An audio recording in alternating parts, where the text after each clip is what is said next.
Good morning, everybody. We are back. It is one Leeds. It is Connor here. There's 72 of you in the building, guys. Before we get going, make sure you're liking the video. As always, make sure you are subscribed to the channel. We are trying to improve the content over here at One Leeds HQ.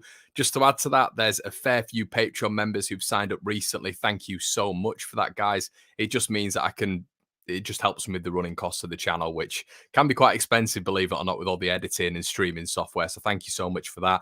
This week, I'll be doing a player focus on one certain individual that I know you'll enjoy. And I'm going to do something specific on the relegation running. So make sure you check out the Patreon channel. The link will be in the description below for that and all that good stuff. I'd just like to say thank you to so many people who have supported me this week. Rico is a new member. James, obviously, Carl and Chris are the new members this week. Thank you so much to all of you guys. And as well, just adding to that, guys, the BETMATE account looks like this yesterday.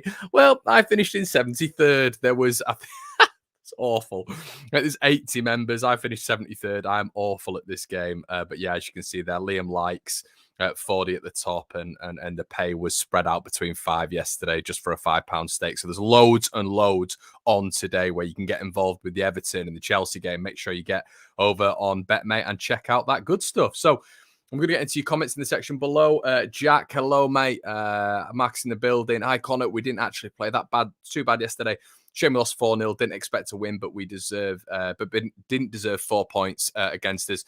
Marcus, yeah, and this is probably going to be a really similar stream to yesterday, but I want it to be a little bit more of a conclusive chat, a little bit more of a look ahead, a little bit more of a view on Chelsea and Everton today, a little bit more of a view on what Burnley have got to come, and just not just looking at the game yesterday, but looking at the overall picture for Leeds United. So I'm going to be with you for a fair bit of time this morning discussing what is next for Leeds United and sort of gauge your reception, really, because at the minute I think the fans are split. A lot of people are saying after yesterday we're relegated, which is madness to me because I don't think it's based on yesterday if we are relegated. But I think a lot of people looked at the Burnley result yesterday and thought that's a massive result. But as Jack says, up the Chelsea, and it is.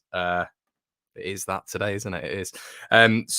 Morning Connor says, Teshan Rechner 85. I think I got your name right there, mate. From crappy Manchester Airport. Leeds Bradford is infinitely better, even though it's small. I love that. It is actually a better airport. Manchester Airport, it's way too big, way too corporate, and the roof's leaking, just like Old Trafford. Hope you're all doing fantastic and well. I am indeed, D. Got a little bit of a fresh perspective today. I'm trying to be, believe it or not, D, maybe a little bit more positive today. Maybe a little bit more. Although yesterday I was quite positive, believe it or not. I know you guys like to hammer me for being negative and pessimistic all the time, but I do feel there was a little bit more light at the end of the tunnel yesterday from what I saw. I think it was one of the better performances we've seen under Jesse Marsh. There was a lot more that I can grip onto going into the Arsenal game, but ultimately Leeds did fall to another defeat, unfortunately. Donation in the building, Joseph Pot. Joseph, thank you so much, mate. And I could say your name right as well. I'll just call you Joseph Pot. It's obviously Joseph Port, the main man. Come on, Chelsea. Let's beat Everton. Blue is the colour. Yeah, we're going to have to start learning that chant, aren't we? Huge that Chelsea beat Everton today, everybody. I think we're all sort of coexisting in that sort of mindset, really. All Chelsea, aren't we? And get a lot of Chelsea's in here. Daniel, hello, mate. By the way, I love these little logos. There's a lot of you. I don't even have memberships on the channel. I have memberships via my Patreon, which is a link in the description below. And you all have the One Leeds badges. You're going to have to update it. Look, the new One Leeds badge. I hope you're enjoying this. A new platform. Thank you to I'm going to call you it, James, my graphic designer. Top work. And you'll be seeing more of that stuff over my social media over the next sort of coming weeks. Suzanne Oaks, morning, Connor. Still can't get over Rodrigo bottling that one-on-one. Was a good championship performance, not Prem performance. 80% need to go. Hello, good morning, Suzanne. Yeah, I can't deny any of that, really.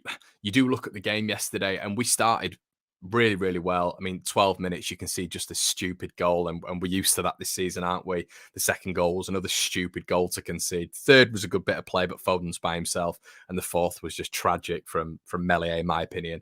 But yeah, I mean, that if you put the scenario is really with Manchester City, if you go 1-0 up, the atmosphere was the best, in my opinion, it's been this season yesterday. And it's a different sort of pressure. I know these players are world class. I know these players are unbelievable, but it'd have been so interesting to see if Leeds had gone 1-0 up. I still think we'd have lost the game. But if we'd have gone 1-0 up, how would City have reacted? Because what I really liked about Leeds yesterday, what I really, really did like about how we went about the game, we were aggressive. And this is what I said in my preview. We have to be aggressive. We have to press them. And if they play through our press, they play through your press. You can't do anything about that. You know, it's not a game where we're looking at and we're thinking, you know what, we're going to just try keep the goal difference down. That should have been earlier on in the season. Bear that in mind. But this game was all about being aggressive, being on the front foot, trying to press them. And we did that for spells. I don't think we did it for enough. You know, I think I saw an LUFC data this morning, 22% recoveries from pressures. That's appalling. So essentially Leeds, when they're pressing on the man, they're not recovering the ball at all. That needs to improve. So the quality in the press needs to improve. But yeah, that Rodrigo chance, change it might have changed the game for a little bit, and it would have at least maybe posed a few questions to Pep Guardiola. Maybe you'd have seen KDB come on earlier, Bernardo Silva come on earlier, and the alike. Maybe more of the Avengers would have come on, but I didn't think Manchester City were that good yesterday, but they still get the job done 4-0. Sam B in the building. If we win 2 games, which I believe to be possible, Everton have got to get 12 points above us. That's 4 wins out of 2. I like your optimism, Sam. I like your optimism. Russ is in the building. Hello, Russ. Morning. Connor, thanks for the content throughout the season so far. Top man, Russ. Thank you for being an ever-present on the channel, mate. I always remember the names. I've got a good memory when it comes to people on the channel who are consistently here, and I really do appreciate your support. Tommy Hansen, no way Everton overtakes us in the next 2 games. Hopefully not. Luton fan in the building. Well, yeah, Luton fan. I don't think we've ever had a Luton fan before. I hope you stay up and send Everton down with Watford scum. Yeah. Yeah, to be honest, mate, it's been that bad of a season just in terms of the Premier League, the corporate nature of it, fans coming to Ellen Road and not even singing. You know, there is an argument that a lot of, you know, I've seen about on social media that the Championship is a more entertaining league just because of the stature of the Premier League, the crap we've had to deal with when we've been up there in terms of VAR, in terms of this Super League rubbish, just in terms of, you know, everything that is the Premier League, which wasn't what it used to be. And I just think it's so... And you see it in games like Liverpool, you see it in games like Manchester City, where that hope and dream is to one day win the Premier League. For me, you know, I think it is for every football fan, or to even getting in around the top 3. And just like yesterday, it's just not even an even playing field anymore. And that's not me resigning to Championship football. It's not. But the Championship used to stress me out no end, like even more than the Premier League, believe it or not, if you are a new subscriber. But the rough and tumble of the Championship, it's like old English football that we all used to know and love. And yeah, you play crappy teams and there's crap in there and you deal with rubbish referees and all this sort of stuff. But the spotlight on the Premier League makes it such a monetized, pressurized, globalized cesspit. Yeah, so sorry, a little bit of a rant there. Morning, Freddie. I've just seen you there, mate. Morning, mate. Rafinha was pissed off yesterday. I don't know, William. I think he was looking around the ground, and I think he just thought to himself, "Wow, this atmosphere and where we are, it's incredible." And I do believe, you know, you've heard Paul Pogba say it. I think he said it to a Leeds player, didn't he, earlier on this week? Is this what the atmosphere is like every single game when he was playing against Leeds United at Ellen Road? And it really is. The support has been second to none. I said it on a tweet earlier on.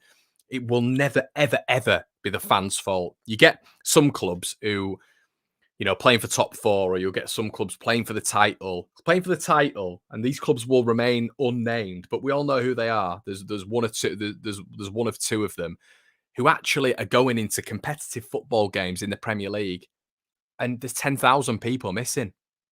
Staggering, and you'll never ever get that with Leeds United. The support this season, when we have been up against it, has been nothing short of spectacular. Trevor Sinclair was going on about it yesterday. I know Lineker's been going on about it. Ian Wright's mentioned something, but it is staggering. Find me any other Premier League team who is louder than the team who potentially could win 3 or 4 trophies this season when they're 4-0 down. Doesn't happen. Doesn't happen. So yeah, listen, at least we've got a moral victory off the pitch. Gary Neville reckons 4 performances like that keeps Leeds up, says Luke. Do you know what, Luke? I can understand that thought process. I'm just very, very worried about the teams coming up, mate. I think, and I've said this before, and it doesn't mean anything because it is what it is. We're in the situation we're in. If we were coming up, if Burnley were coming up against the same caliber of sides that Leeds were coming up against and Everton were coming up against the same caliber of sides. Let's say all three of us were in a 3-horse race against similar standard teams. I think Leeds would come out on top. I thoroughly believe that. I thoroughly believe an equal playing field towards the end of the season, Leeds United would stay up. And I would say that with my chest out. I would thoroughly believe that. We're coming up against 4 good teams, not very good teams, but there are very good teams intertwined with that. The next 2, you could argue are 2 of the better teams in Europe, not on City and Liverpool's level, but still that next bracket down, which are very, very good, where we'll need to alter the game plan. But overall, you look at Brighton and Brentford, they are very good teams this year. They're good teams. There's a likelihood that both of them finish in the top 10. So, when you look at Everton's fixtures and Burnley's fixtures, they are much more favourable. They really are. And there's a lot of people who'll turn around and say, yeah, they've still got Brentford to play. They've still got Leicester to play. That is true.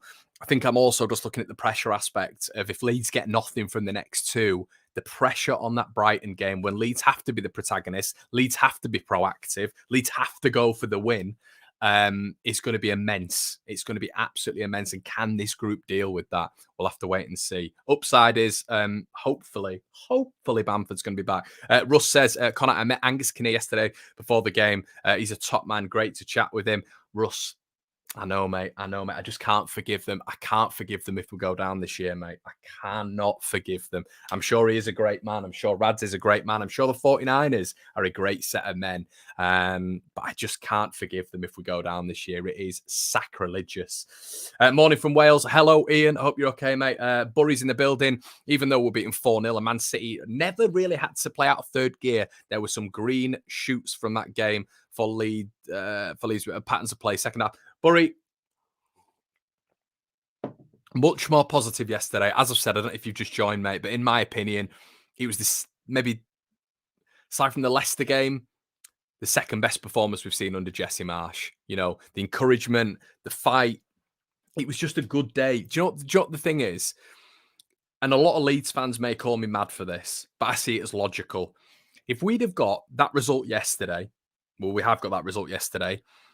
If Burnley would have lost, or even maybe just even picked up a point, and Everton, I mean, hopefully they are, but would have or will lose today, it'd have been a great weekend. I'd have been out on the beers. Genuinely, it'd have been a great weekend. Another fixture gone. The other teams in and around us still have that gap, between Leeds and themselves. It would have been a good weekend. Goal difference means nothing now. You expect to lose to Man City. Valiant performance from Leeds United. Very unlucky, as quoted by Gary Neville as well on the Sky Sports commentary. Spoke to a Man City fan this morning. I was having a bit of a chat with him. He said, no way, he was at a 4-0 scoreline. So we gave ourselves a lot of credit. The lack of composure and assurance in the final third, which hopefully will be aided by a Patrick Bamford return, is something that we all need to really look at. People saying we're going to get 3 points, a point, this, that, and the other. We have to get better in the final third. We have to show more conviction in front of goal. And we need to slow down, Leeds. Just slow down in that final third. But yeah, a lot to take away from it. A lot to take away from it, I think. Charlie Brown says, great name. In the Championship, anything can happen, but the Premier League is more favourable to the richer clubs. Look at QPR, who are fairly rich, who aren't doing well in the Championship. Yeah, and I've said the same thing to KG and Brownie this morning. If we go down, there could be a West Bromwich Albion situation, could be a QPR situation. Getting relegated from the Premier League, it's not all about Leeds bouncing back in, immediately, because you look at the squad change, the squad rotation that's going to happen. There's an argument: Melier, Llorente, Robin Koch, Calvin Phillips, Rafinha, Bamford, Jack Harrison all leave the club. So it's not going to be like a Sheffield United where they keep the likes of Sander Berger, Billy Sharp, Baldock, Edna Stevens, all these players. Ollie McBurney, the core, they keep hold of these players because they didn't show anything when they were in the Premier League and they got relegated in the final season, so easily.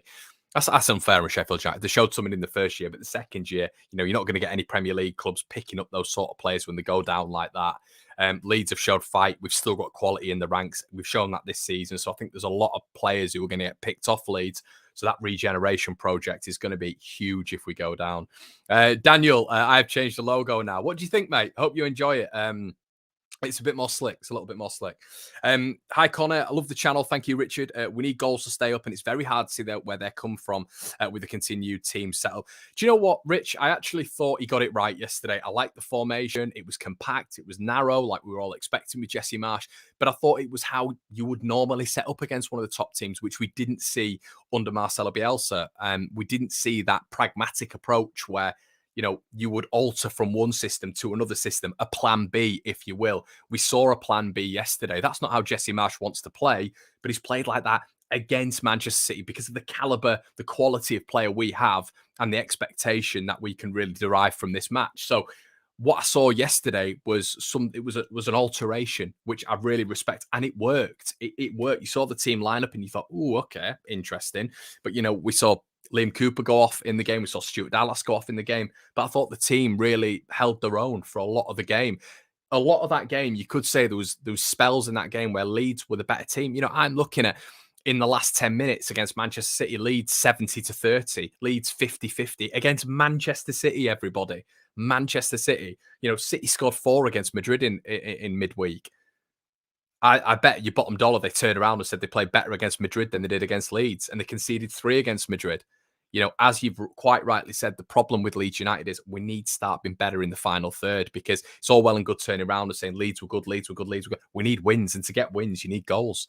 Jermaine Genius, most spot on pundit on Match of the Day, said Newcastle offered nothing versus Liverpool, and at least we had a go versus City. Yeah, it's 100% correct.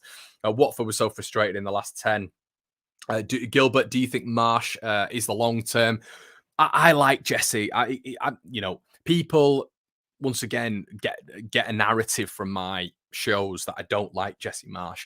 That's not the case. I want to see a style. I want to see a plan. I want to see an idea. I want to see an ideology. I want to see a philosophy, an ethos. I want to see all of these things when a man has been at the club for 2 months. I don't care on the quality of player. You want to see patterns of play. You can have the lowest quality and caliber squad in the Premier League, but if a manager comes in with an idea, you can see that those players are trying to play to that idea with a lower quality. That makes complete sense. As you've seen, even with Burnley, when Michael Jackson's come in, not high quality players, but they're playing to a plan. They're playing to an idea.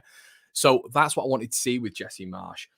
I got more bits out of that yesterday than I have done previously. But a lot of that I do think is maybe my heart, the fact that I saw passion, I saw desire, I saw grit, I saw heart, and maybe those things aren't measurable. Those things aren't measurable when it comes to stats. Those things aren't measurable when it comes to a plan and a tactical idea. But how he set the team up gives me a little bit of encouragement that this guy will adapt. He will be pragmatic against the better team. So long term, Championship, yeah, 100%. I'd be keeping hold of him. The Premier League is going to be a different kettle of fish. If we stay up next year and we buy his players in his position, we give him in his positions in his 4-2-2-2, and we give him a war chest of 100 million, and he's lost 8 out of the first 10 games, he's going to be sacked. There's no attachment there with Jesse Marsch. You forget that nobody.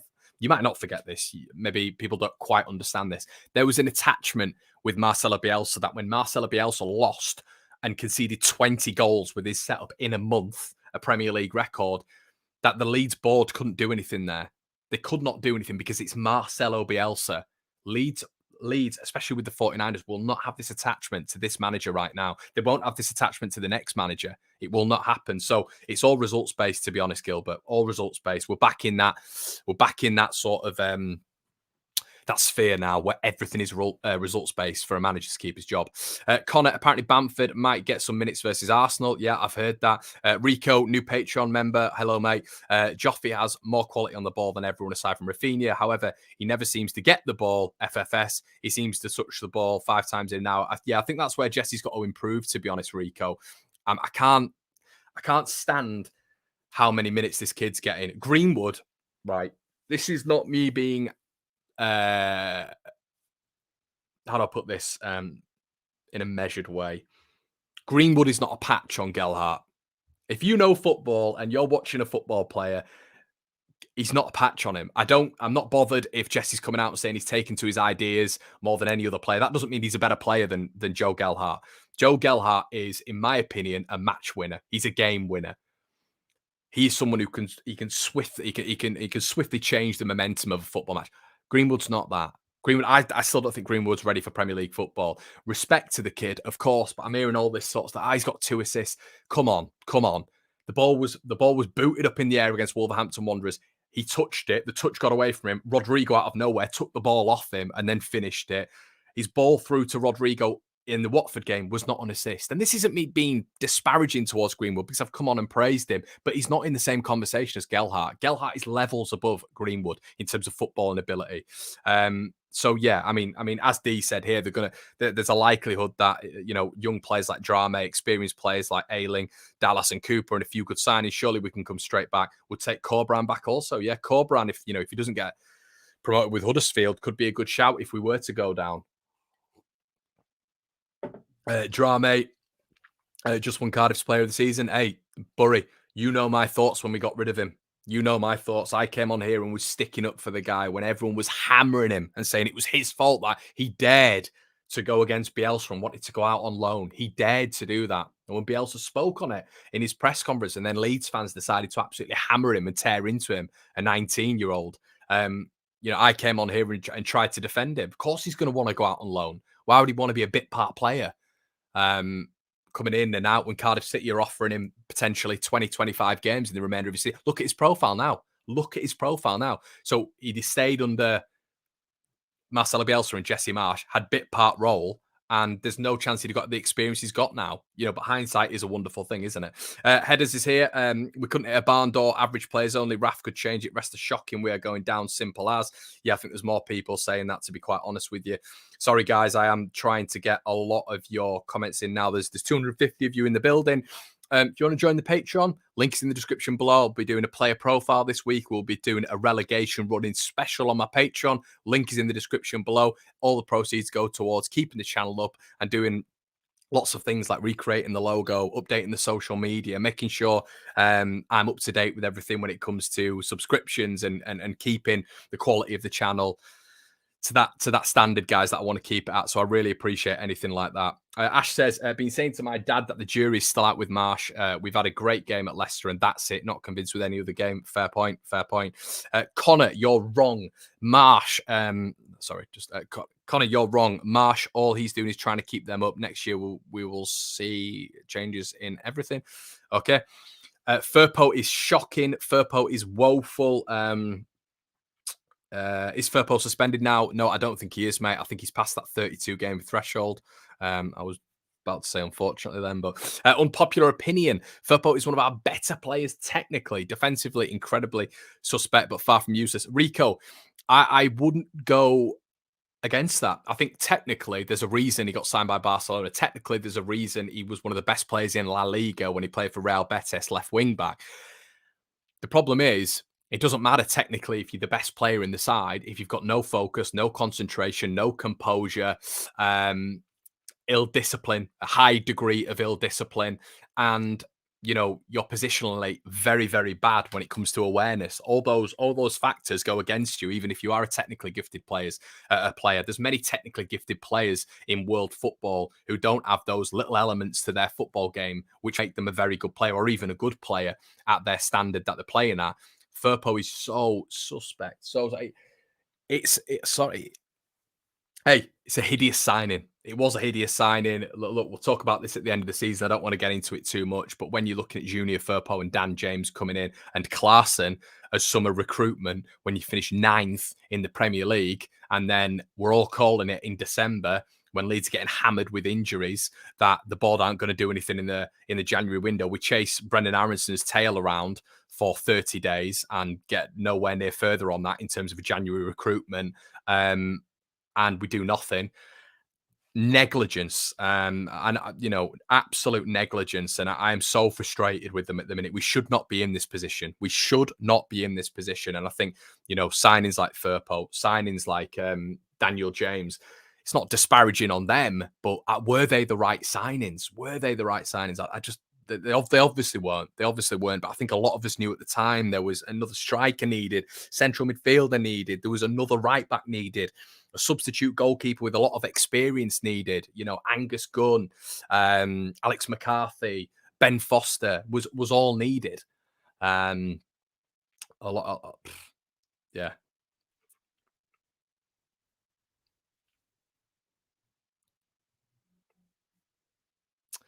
Yeah, a lot of talk about Perot as well, but yeah, I think overall, everybody, when we're looking at the picture today, we need a Chelsea win. Obviously, that would narrow the gap if Everton were to get the win. I think Everton have got a half decent record against the top six at home as well, so look out for that one. I think it's going to be a point for Everton, to be honest, today, or even a win.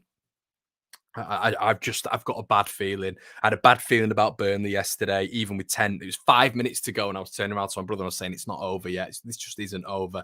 And I've just got a bad feeling today. I hope I'm wrong. I really hope I'm wrong. There's no logic applied to that. Maybe just the record against the top four. Goodison's going to be hostile. So you're hoping Chelsea's quality shines through. I just don't trust Chelsea. I just don't trust them. So yeah, we need a win today. We need a win today for Chelsea. You arguably don't want Everton picking anything up, to be honest, because I'm still looking at our goal difference. I'm still looking at the games that we've got coming up, and obviously Everton have got. Is it Leicester? I think it might be Leicester and Brentford in the next two. I'll have to figure that out, but they've got Watford coming up as well. 1982, all over again. Lost opening game 5-1 at Swansea. Brighton last home game where we thought we'd stay up and bang lost at Brom. Same scenario this season. If you were an opposition manager, says Pablo, you'd play down our left-hand side every time for, 100%, mate. 100%. Great name, by the way, the name of my dog. I've always said with Junior Firpo, if I'm an opposite, I've said it. You've all heard it on the channel. I don't need to go over it over and over again. But just play down that side. If I'm a manager, I'm targeting that guy week in, week out. Anytime he plays, and FC data put a stat out. He started 14 games and he's got 10 yellow cards. I think he's had 20 appearances and he's got 10 yellow cards. 14 times he's got 10 yellow cards. That is a disgrace. It's shocking. You can't blame that on that is, I don't know what that is. Is it your, because it's the reading of the game, it's the awareness, it's your fitness, it's every fundamental, every core aspect of a footballer is off if you're getting 10 yellow cards in 14 starts. Abysmal. Absolutely abysmal. Jack in the building. Remember the video you made on Firpo? We all made him sound like Roberto Carlos. Honestly, Jack, I really thought it was an unbelievable acquisition, but that's what I'm saying, mate, with hindsight. And you see the first two games. I remember his first two games and turning to my dad and thinking, "Wow, this guy's a lot of cat. He just looked like a fish out of water." And you give him that time span of 4, 5, 6 games, don't you? But I called it really early and got battered, and I knew I'd made a mistake on my video, but I just saw the pedigree of the lad. I spoke to a Betis fan, I spoke to a Barcelona fan who said it'd be a really good acquisition for you. So there was nothing on my part to suggest that it was a bad signing, but 2 or 3 games in, you really saw it, didn't you? Connor, are you coming for the Oz tour? I've got a spare room. Josh, I'd love to, mate. I'd love to. Listen, if there's any, I've got a lot of Aussie people on this chat. Obviously, I've been out there and loved it. I'd love to come over, mate. I really would. I'd just the expenses might be a little bit too much for me, unfortunately, but I would love to do that one day. Chelsea will win today. A lot of people are saying football IQ, Firpo's football IQ is non-existent. Joe, I can't disagree with you there. Everton fans, I've seen this as well. We're setting off fireworks at 2, 3 hours before the Chelsea players are staying at. Yeah, basically, Everton fans were setting fireworks off. I don't think it's right if you're talking about the moral aspect of it. But getting that competitive edge, I mean, you see it all over Europe, don't you? I've seen it. Fenerbahce fans, Besiktas fans. We won't name that, other clubs fans. They seem to do it over there a lot. Roma. I mean, I've been over to see a couple of Roma games, and they all do it as well. They find out where they're staying. I mean, as a cohort, I'm sure we could find out where the Chelsea fans, the Chelsea fans and players are staying. But yeah, I don't think it'll give them the edge. I think if anything, that would motivate me a little bit more, to be quite honest with you. But I guess it depends on the fragility of the Chelsea players. You're hoping it's pretty strong, to be honest. Who really has to blame for no signings, the board or Marcelo Bielsa? It's the age-old question, isn't it, Jack? Would the 49ers give the spends if they wanted Jesse Marsch in, which they have done for a while? That's one argument. The other argument is Bielsa didn't want players forced on him. He didn't want players who wouldn't fit the system. We all knew he always wanted a small squad. So it's a very difficult one to figure out. But for me, it's all the board's fault. It's the board's fault, because even if Bielsa doesn't want signings, you just you put the signings in the squad. If you're a board, you buy the players. I said this in January. Just buy the players. Buy the players. Stick them on him. If he gets upset about it, he gets upset about it. You know, we're bringing Jesse Marsh earlier. That's how I see it. You've just got to bring these players in, even if Bielsa didn't want them for the system. You know, hypothetically, we don't have any defenders, but you bring a lone defender in who has to fit in the system anyway, who has to fit, you know, or a fullback. Fullback's probably a better example. If you've got absolutely no fullbacks, he has to put this lone player in there, or he has to put this signing in there. Has to do it. And then if Bielsa is gone, like I said, Jesse Marsh is obviously going to be, you know, playing this individual. But for me, the board are completely negligent. It's all their fault. Although it's not just their fault, because you've got to look at what goes on the pitch as well. But the board had to make that decision earlier. The board had to bring the signings in. They are the core fundamentals of what you've got to do to a squad or got to do to a manager when they're struggling. And I believe that the board did it too late, and they didn't bring any signings in January or the summer of note. Get down here, says Jarrett. You're such a help to Aussie fans, keeping us in the loop. Mate, don't get me excited, Jarrett. Don't get me excited. But yeah, I'd love to be down there for that. Llorente was originally signed against Bielsa's will, but he was a necessary cause when another centre back. Exactly, Luke. Exactly, mate. And look at how many times Bielsa played him. You know, he was a favourite towards the back end, wasn't he, of last season? I potentially don't. Wrong word. I don't rate Diego Llorente, but I understood why he was brought in. He was apparently Rafinha was a Victor Orta signing. You know, these players are brought in, and I just don't understand why they weren't brought in over Marcelo Bielsa's head if that needed to be done. Bielsa never got world-class players. Bielsa is a genius. True. But has Bielsa ever had world-class players? You know, Argentina set up, maybe. Obviously, I know that didn't work. But yeah. So yeah, I think the overriding thing is today, guys, we need a win. We need a Chelsea win. Everton, Burnley, next up. They've got. Listen, we're having this chat as well. Burnley, they have the easier running, but you've still got Spurs in there. You've still got Newcastle in there. You've still got Villa twice. Someone mentioned it on the stream last night. They're not easy games. They are not easy games. You look at Southampton at home. You look at Watford away, and you potentially look at those games and you think they're decent fixtures, but. I did look at Wolves at home for Burnley, and I thought that would be difficult. Wolves were the third best away form in the division. You're expecting them to pick up all 3 points at Burnley. They didn't. Burnley are not a good side. They are not a good side, but they grind till the end, and fair play to them. They brought themselves right back into it, or right back out of it, I should say. Leeds have to match it. You know, it's all on us now. You know, we can't just be looking at other teams. We are still in a good position in terms of that relegation zone. 5 points ahead of Everton, and we're still in a good position. It's up to us now. It is up to us. We have to grind it out. We can't be looking at other teams all the time. Yeah. Llorente had a minor hamstring injury yesterday. Otherwise, he'd have played. Angus told me yesterday. I'm happy he didn't, to be honest, Russ. I think his playing out from the back would have killed us yesterday. What have we got else? What else have we got? I think Harrison is a wing back in that back five is the option going forward. Yeah, I'd agree with that. And yeah, guys, that's going to be it, really. I'm going to leave it there. I hope you're enjoying the content on the channel. We'll be back tomorrow, as always, with the debrief. Let's hope, for God's sake, that Chelsea get the win today. Make sure you sign up to the Patreon if you fancy some extra content. We'll be delivering sort of 2 extra videos a week. I might be posting a player interview on there as well if I find the time to do so. So make sure you check that out. If you want to BetMate, links in the description below. If you want to get involved in fantasy football, we had huge payouts yesterday for a £5 stake. There's options for the Everton-Chelsea game if you want to get involved in that. There's a whole host of other games that they're setting up for today as well. So make sure to check BetMate out in the description below.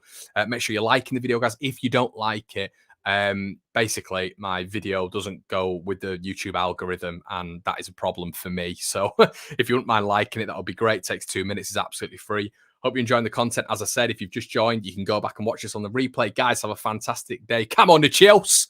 I'll see you in a bit.